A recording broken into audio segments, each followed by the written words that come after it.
Master, I hear many teachings say there is a difference between a believer and a seeker.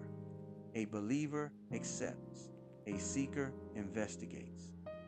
That makes sense to me. But then I hear people say that something remains in deep sleep, that something exists beyond the body and mind.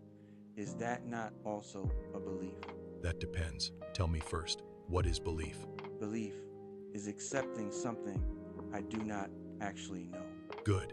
And what is seeking? Seeking is to question, to look, to examine, to search for what is actually true. Then let us not believe anything.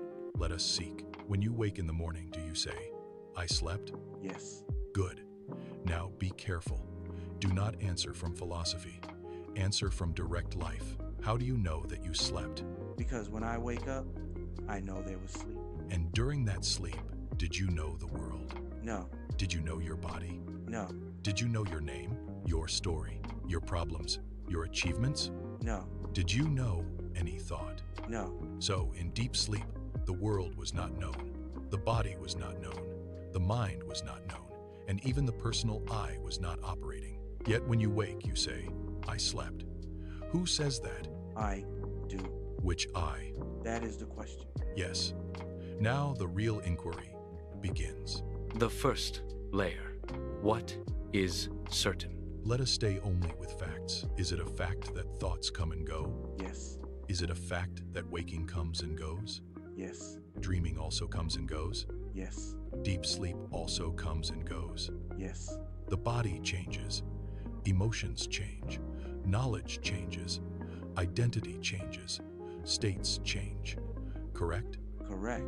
Then, if all of these change, can any of them be the unchanging truth? No. Good. Now listen closely.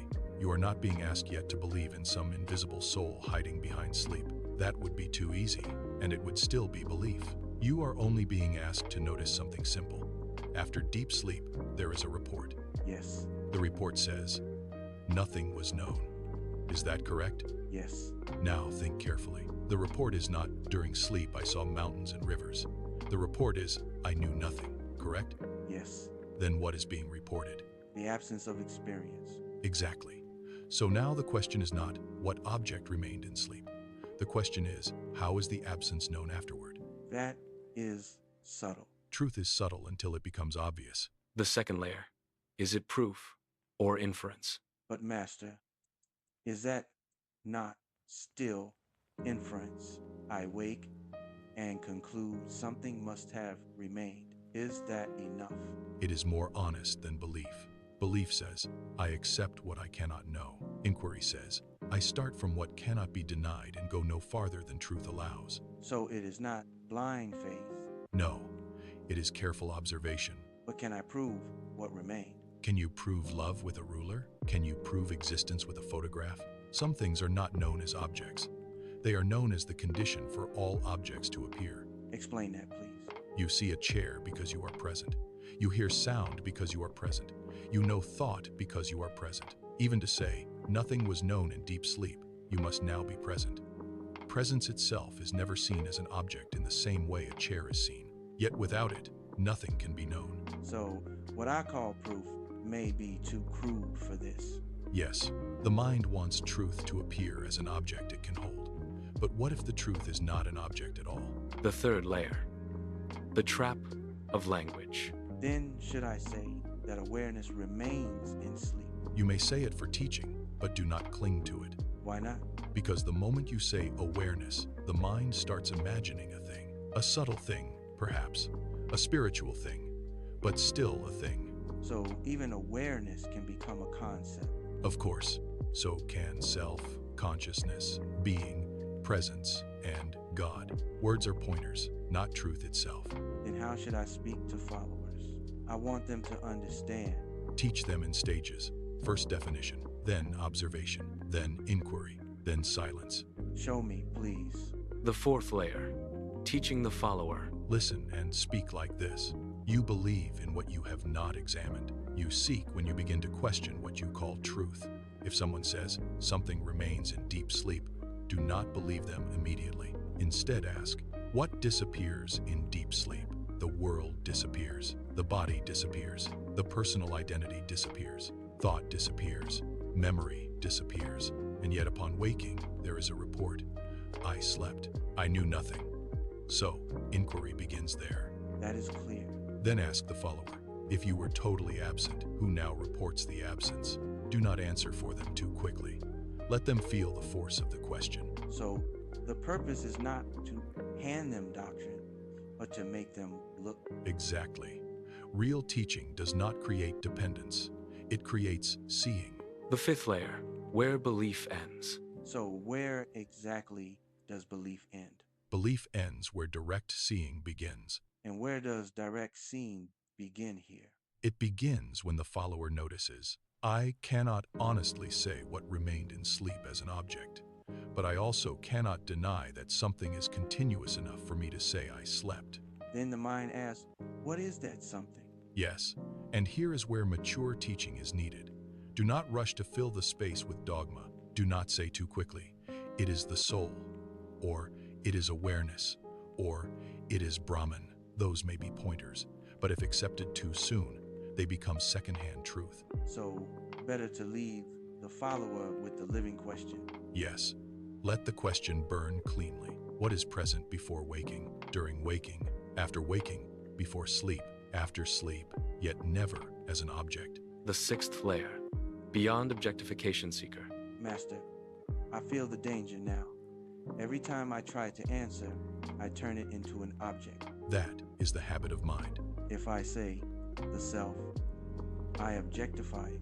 If I say awareness, I objectify it. If I say silence, I objectify it.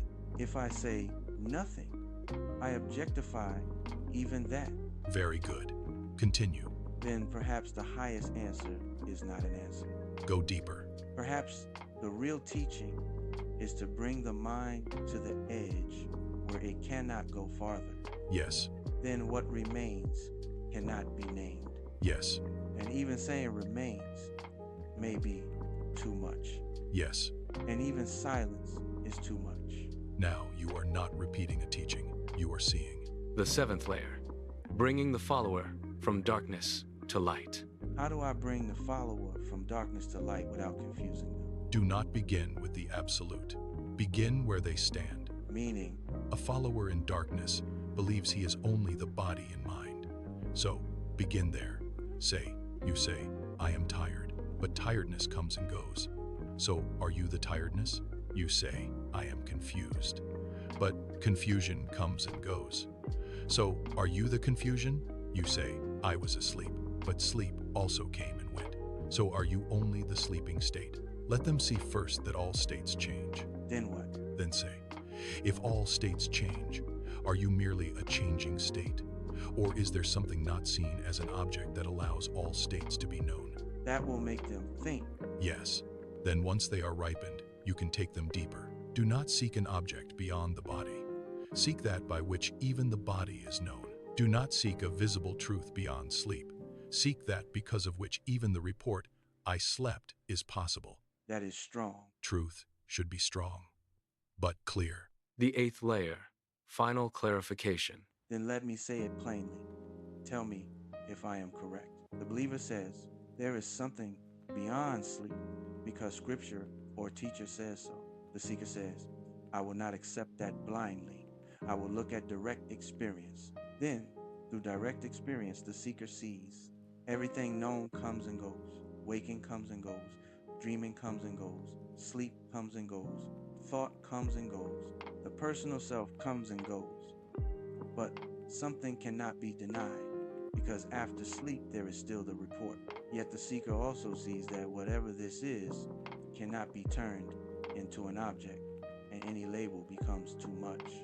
So, in the end, truth is not belief, not concept, not conclusion, but direct, non-objective reality. That is well spoken. Then, the highest teaching is not to give the follower another belief, but to remove false certainty and direct him into living inquiry. Yes. And when inquiry becomes pure, language falls away. Yes. And then, Then be quiet. Teaching summary for followers. Simple takeaway. A believer accepts what has not been directly known. A seeker questions until what is false falls away. When it comes to deep sleep, the point is not to believe in some invisible thing. The point is to see clearly. In deep sleep, the world is not known. The body is not known. Thoughts are not known. Yet after waking, you say, I slept. I knew nothing. That does not force a belief. It opens an inquiry. The inquiry is, what is it that cannot be seen as an object, yet makes even this report possible? The closer one comes to truth, the less it can be spoken. In the end, even words like self, awareness, and silence are only pointers. Closing reflective questions for the follower. 1. If waking, dream, and deep sleep all come and go, are you one of these states? 2. What is present enough to say, after sleep, I knew nothing? 3. When every label is removed, what remains that cannot be spoken?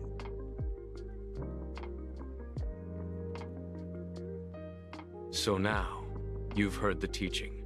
Not something to believe, but something to look at directly.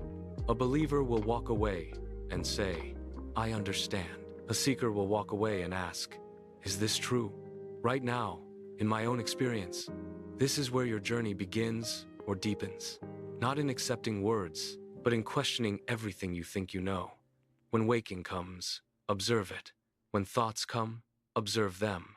When sleep comes, notice what you say afterward. And slowly, clearly, without force, you may begin to see what comes, goes.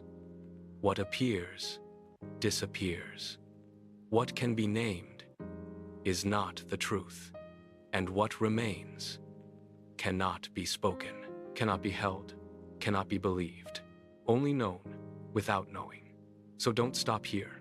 Sit with this, reflect on this, question this, and most importantly, look within.